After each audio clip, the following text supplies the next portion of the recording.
Good afternoon. This is Schweitzer, and we're looking to give some answers to how acids produce H plus ions. And all right, so how many ways can acids produce H plus ions? Well, there is only one way, and I'll put it right here. Acids, no matter what they are, I might mess up a little thinner pen. Okay. Acid, typically called HX, will react with water and it will donate an H plus to the water to produce H3O plus ions and hydroxide ions, and that is the all. Oops, hold on, back that up there. Okay, they'll produce H3O plus ions and X negative. All right, now there's two ways in which a base can produce hydroxides. One is to have the water donate back to the other guy, and that's what will do it. So let's say X negative plus H2O. We call this hydrolysis as well. Both of these are called hydrolysis. But now it's going to donate back this way, which gives me HX, which you think, well, that's an acid. Yeah, but it's not really an acid. Only acid we ever really have is this guy right here. If you think of it as being an acid, you're going to have problems rationalizing some things. It's never an acid until it does hydrolysis. And then, of course, what's left over of the water is OH negative. The other option might be a very similar one to, like, say, NaOH, dissolving in water, NaOH. And when it dissolves, it just produces Na plus ions and OH negative ions. All right, so let's go to the next ones here. All right, so identify what's called a Bronsted acid-base conjugate pairs of these guys. So remember, a chemical reaction is just a snapshot before, snapshot afterwards. So this guy really is just that guy, and we call those this is a conjugate. Conjugate. And this is, so if I write down C, that means conjugate. So this is that guy. And so these two are conjugates right here. Okay. This is conjugate of that. This is the conjugate of that.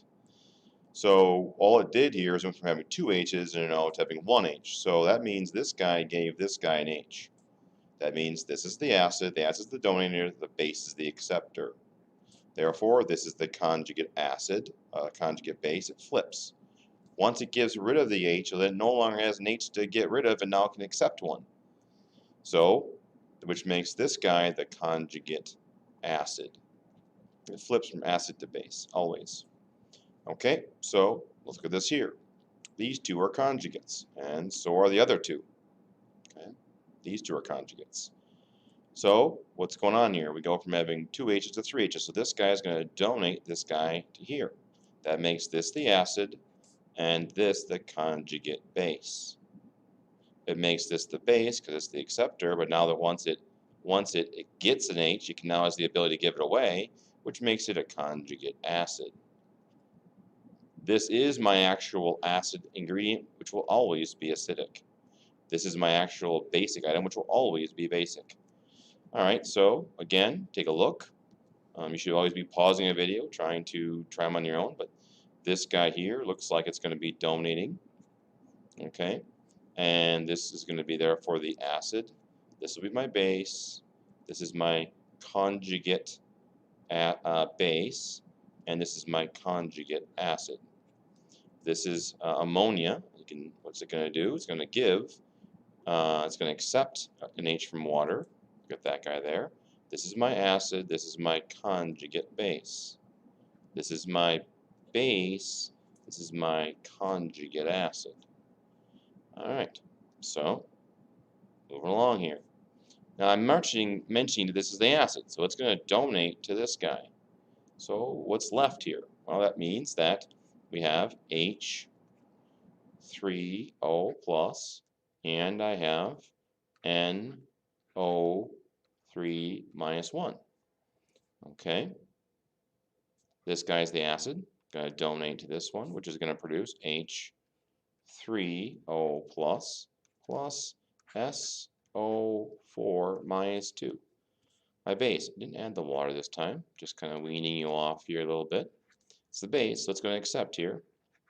Producing NH4 plus OH negative.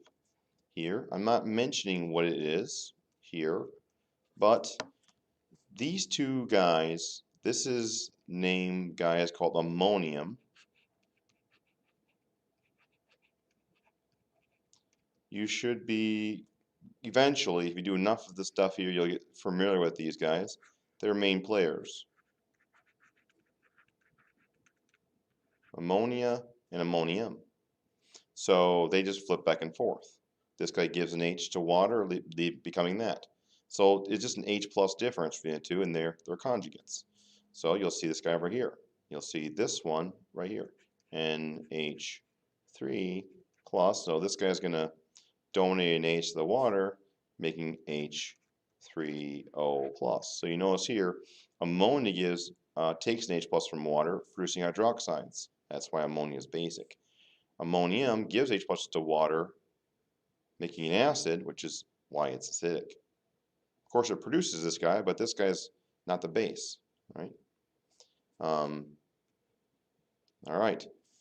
Beaker A is KOH. Beaker B is NH4 plus. So okay, let's do the beaker, the KOH beaker first. All right.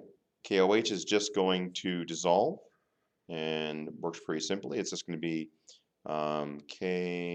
KOH produces K plus OH negative. So K plus, and I'm going to be lazy and just draw one of them. There we go. Now the next guy is going to be ammonium, and it's dissolving. It says in water, a small fraction undergo hydrolysis. That means this thing is going to be very reactant favored.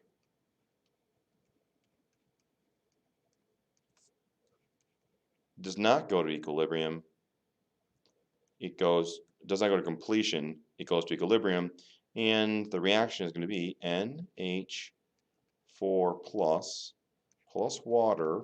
This is the hydrolysis equation, and I'm allowed to donate to water, which will produce NH3 plus H3O plus. All right, so it's extremely reactant favored. Someone else, different places, might just draw it like this. It's so extremely reactant favored that they might just only draw NH4 pluses to be probably the most accurate. But I'm just going to show one of these guys because it's extremely reactant favored, NH3.